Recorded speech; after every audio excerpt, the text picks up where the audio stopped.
다음 필살기 정말 기대됩니다. 이혼에 대처하는 법. 한 반평생을 남편한테 허구한 날 두들겨 맞으면서도 막상 이혼을 하려고 하면은 생계가 막막하니까 이혼을 결심하지 못하는 분들이, 아내분들이 많습니다. 그런 분들을 위해서 준비했습니다. 황혼 이혼 때 남편의 이것을 챙기면 노후 걱정 없다입니다. 자, 황혼 이혼 그러면요 20년이 넘었을 때 황혼 이혼이에요. 뭘 챙겨둘까요? 네? 틀리 빼고 읽지 못하니까 계속 내 틀리죠, 내 틀리죠 그러니까 확 인감 도장? 예, 이게 참 우리 시대 사람들이 할 수 있는 생각이네요. 인감 도장. 이거 이혼이니까. 집문서 챙기면 그렇구나. 문서 그냥 갖고 있다고 그게 뭐가 될까요? 얘기를 바꿔야죠. 이름을 바꾼다. 요런 거 이제 집문서나 요런 거는 소재가 있는 집이든 안방에 있는 집이든 남편의 행동을 잘 보면은 무언가는 만지려고 그러면 화들짝 놀라요.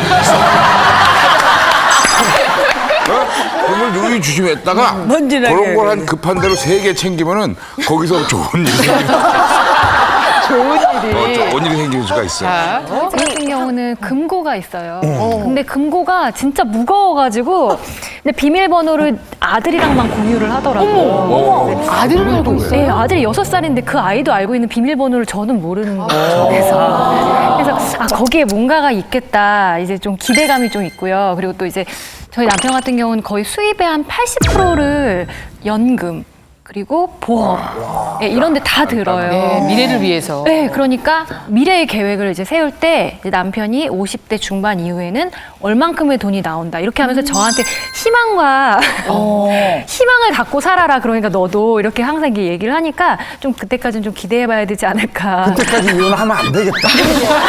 타고났으면 아니까 황혼이니까. 자, 가겠습니다. 궁금합니다. 뭘 챙겨둘까요? 자, 아내분들 잘 보십시오.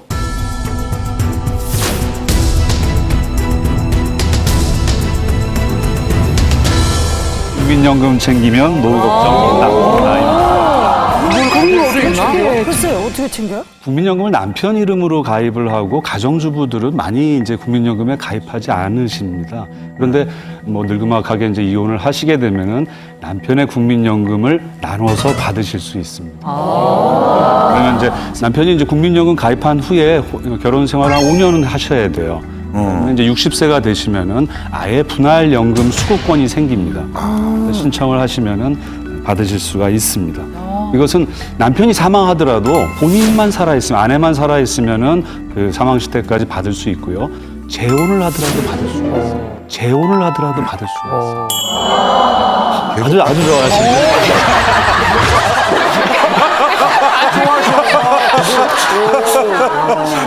근데 만약에 남편이 사망했다 할 경우에는 청구를 해야 받을 수 있는 겁니까? 아니면 자동으로 이렇게 승계가 돼서 받을 수 있는 겁니까?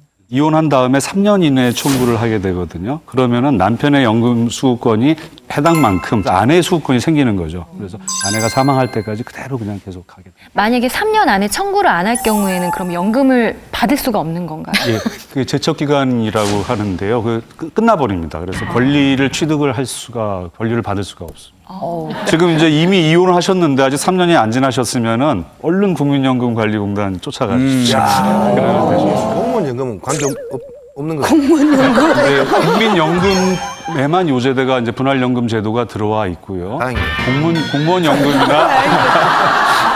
공무원연금이나 이제 군인연금 이런 거는 이렇게 제도화돼 있지는 않죠. 이게 법에는 그게 없는데 법원에서 이런 것도 나눠 가져라라고 이게 판결이 나오고 있어요. 그런데 차이가 나는 건 뭐냐면 이 공무원연금이나 군인연금은 본인이 사망을 하면 더 이상 나오지가 않거든요.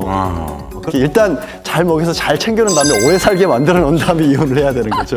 안 그러면 아무 의미가 없으니까. 연금은 그렇긴 한데 혹시 그 남편이 아내 명의로 보험을 들었을 경우 있잖아요. 계속 입금해 가는 과정이 있는 경우에는 그건 어떻게 됩니까? 네, 보험도 재산분할 대상인데요. 다만 이때 우리가 나누는 그 액수가 우리가 앞으로 탈 보험금이 아니고요. 그 해약할 당시에 환급금이 기준이 됩니다. 근데 우리도 알다시피 해약하고 환급하면 굉장히 손해를 많이 보잖아요. 이런 경우에는 그러니까 예상 환급금의 한 절반 정도는 이제 현금으로 주고 그다음에 그 명의는 계속 갖고 있는 게 더 유리하겠죠. 네. 그러니까 요거를 모르고 있었어서 네, 손해볼 뻔했네요. 남편 잘 기억을 해두시고요. 이 부분에 대해서는 조영구 씨한테도 한번 얘기를 하세요. 네, 억울해서라도 그게 아까워서라도 열심히 사실 열심히 겁니다. 할 거예요.